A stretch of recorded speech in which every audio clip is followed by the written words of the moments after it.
The boy was asleep under my blanket, the first time she came to the camp. I hadn't moved him.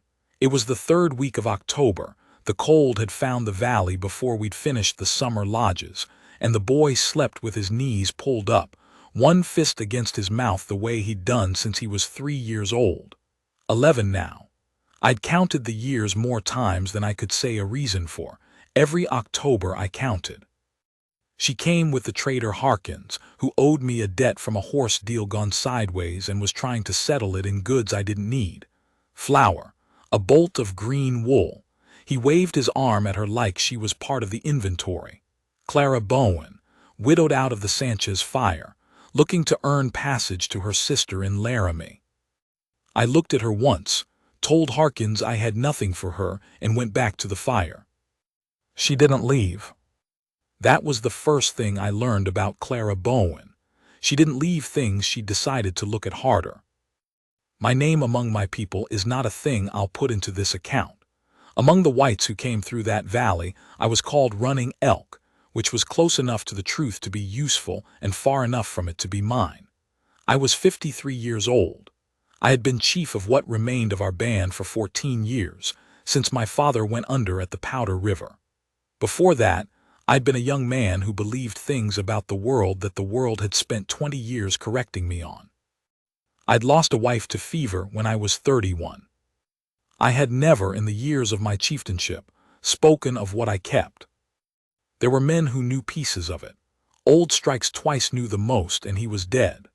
The boy's mother, a Crow woman named Spotted Hand, who I'd loved quietly and from a distance before she chose another man, and then that man died, and then she let me come close, and then she died too, of the same fever that had taken my wife. 8 months after the boy was born, she was dead. The boy's grandfather on her side was dead. I had told myself the story so many times that the facts of it had worn smooth, the way a river stone wears smooth, and I could hold it without feeling the edges anymore. The boy's name was Chayton. In English I sometimes called him Clay. He thought I was his uncle. That was the word I'd used, because father required an explanation I had not been willing to give. His mother's people, what little remained of them after the sickness went through, believed the same. I had not corrected them. I want to be clear about something. I am not telling this as a confession. I kept what I kept because the world I lived in had already taken everything I could not defend. The boy was alive. He was with me. I had decided that was enough, and I had stopped asking whether it was right. Clara Bowen made me start asking again. That was not something I would have thanked her for in the beginning. She stayed in the camp because Harkins left without her. He was a coward and a small man, and when I told him a second time there was nothing for her here, he took my meaning to include the debt and rode out before morning. Left her with her bag and her green wool and no horse. She did not ask me for anything. She found the women who were stretching hides near the east end of camp and watched them work.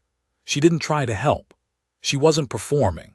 She watched the way a person watches something they want to understand, and after an hour one of the women, Bright Water, who had no patience for people she didn't respect but infinite patience for people she did, said something to her, and she listened, and then she helped. I watched this from a distance. I watched most things from a distance. It had become my habit. That afternoon she came to where I was sitting outside my lodge and said, without preamble, "I can cook, so, Carrie, do whatever wants doing. I'm not looking for charity. I'll work until there's a way to Laramie." I said, "You speak Lakota." She said she'd learned some. Her husband had been a trader. He'd taught her what she needed, and she'd learned more because she'd wanted to. I asked her why she wanted to go to Laramie. She was quiet a moment.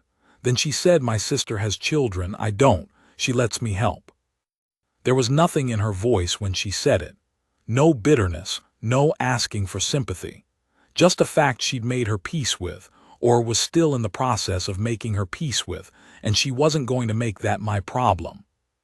I told her she could stay until I found a way to get her north.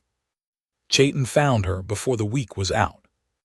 He had his mother's instinct for people, Spotted Hand could read a stranger in under a minute, could feel the shape of a person before she knew anything about them, and the boy had it too. He came and stood near Clara while she was working and studied her the way children study adults they've decided are worth the trouble. She let him look. After a while he asked her, in English. His English was better than mine, because I'd been particular about teaching him. Though I hadn't examined my reasons carefully enough to know why, he asked her if she missed anybody. She looked at him, she said yes. He nodded, like she'd confirmed something. He sat down beside her and didn't say anything else, and she went back to what she was doing, and that was how it started. I should have been more careful. I know that now. I watched them together and I felt something I hadn't felt in a long time, a loosening in my chest, something near relief, and instead of asking myself why I felt it, I let myself feel it and didn't look at it too hard. She found me sitting by the river in early November. The ice had started along the edges. She sat down nearby without asking, which I'd come to understand was her way, and for a while we watched the water. Then she said, "He has your eyes." I didn't answer. She said, "I'm not asking you to explain anything to me.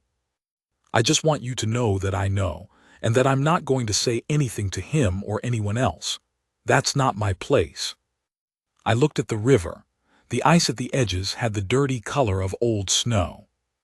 I said, "His mother is gone." She said, "I know. He told me about his uncle who raised him." That word, uncle. I had put it in the boy's mouth and it had lived there for 11 years, and I had stopped hearing it as a wound a long time ago. Hearing it in her voice, it was a wound again. She didn't say anything else about it. She sat with me until the light went thin, and then she got up and went back to camp. She didn't push. That was the second thing I learned about her. She'd seen the thing. She'd told me she'd seen it, and she was prepared to leave it exactly where it was for as long as it needed to stay there. She wasn't collecting my private business. She wasn't building towards something. She just thought it was right that I know she knew, so I wouldn't be carrying it alone in the same place she was sitting. I thought about that for 3 days. There's a thing you learn as a chief, or I learned it, maybe other men learn it differently, about the weight of being the one everyone looks to. It is not a burden in the way people think. The weight is not in the deciding. The weight is in the carrying alone after. You decide, you act, the people go on, the decision settles into the past, and you are left with whether it was right. And there is no one you ask, because you are the one they ask. I had carried the boy's truth for 11 years. I had told myself it was protection. He was safer unknown. I was stronger not explained. The thing had weight and I was used to the weight, and I had stopped noticing how it pressed on me until she sat down by the river and said, "He has your eyes," and the weight was suddenly visible to me, the way a stone you've been carrying in your pack becomes visible when someone else picks it up. She didn't ask me for anything. That was the third thing I learned about Clara Bowen, and it might have been the most important. She was a woman who had made herself useful and quiet and present without ever pulling on me. In a life where everyone either needed something from me or feared me or both, she was something I didn't have a word for. I started going to where she was in the evenings. I told myself it was to check on Chayton. It was not only to check on Chayton. The first real cold came in the second week of November, and Harkins had not sent word, and there was no passage north. I don't know whether I was relieved or whether I had simply stopped expecting him to send word. There is a difference, and I am not sure I was honest with myself about it at the time. She was making a thing for Chayton, a pair of moccasins, because his were worn through and she had learned the work well enough to do it properly, with Bright Water's corrections. And I sat across the fire and watched her hands and asked her about her husband. She told me, a straight account, no performance. He had been a decent man, she said, not a great man, kind to her. She had loved him in the ordinary way, the daily way, not the way that catches you and won't let go, but she had loved him. He'd been dead 2 years. She'd been managing since. I asked her how. She said by being useful, and by deciding that grief is not the same as being finished. I looked at her hands, the thread going through the hide in small, even stitches. I said, I have been finished for a long time. She kept her eyes on the work. She said, I know, I can see it. I said, and? She looked up then.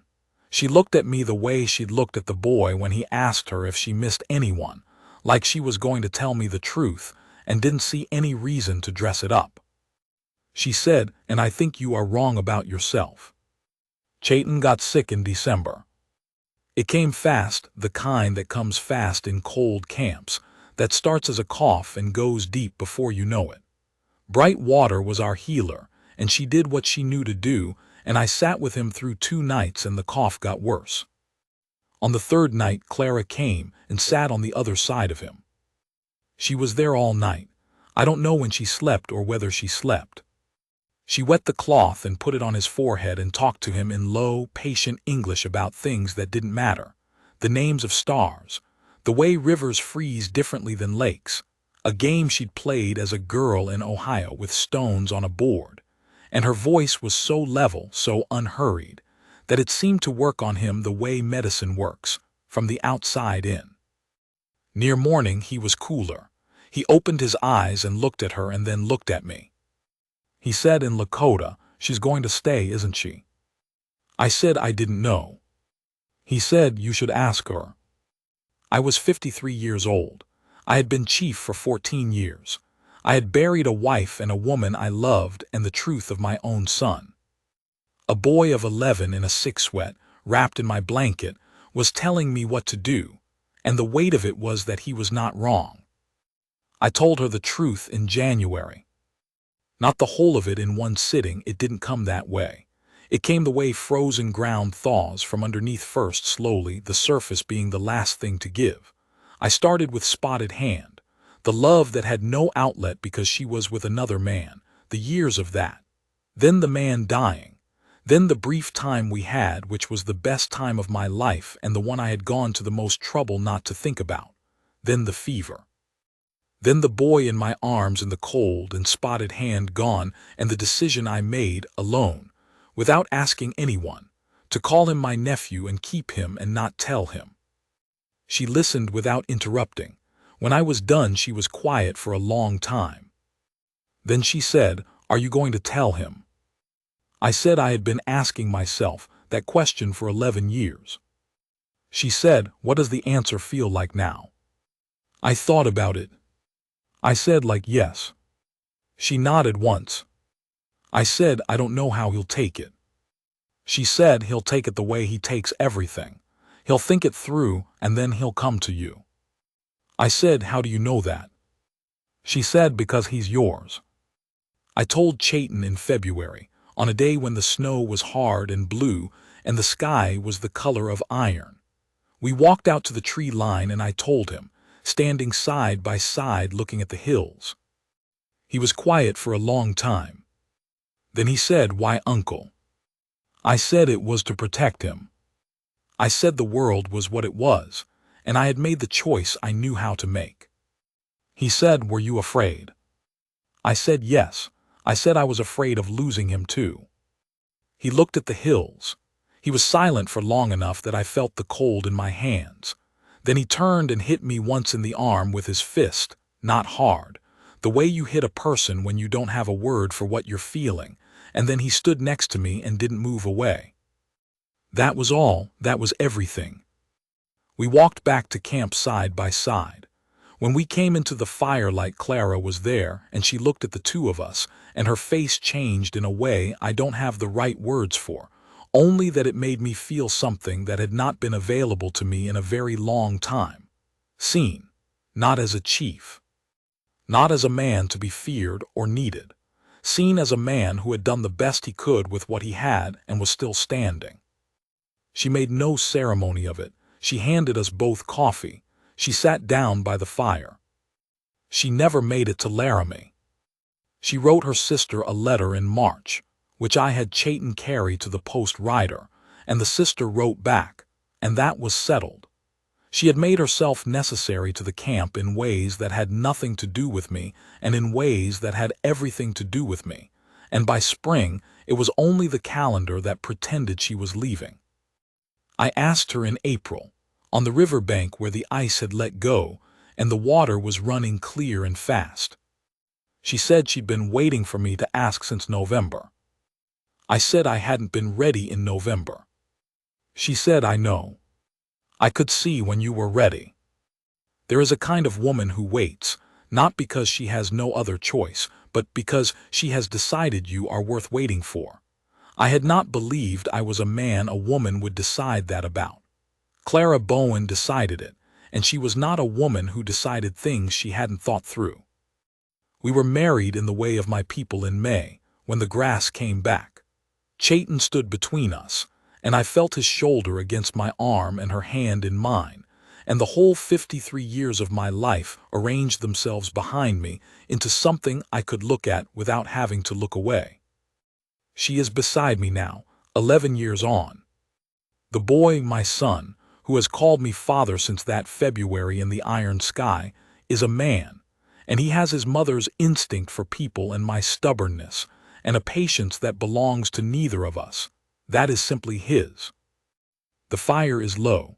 Outside the snow is quiet on the hills. She is asleep with her head against my arm.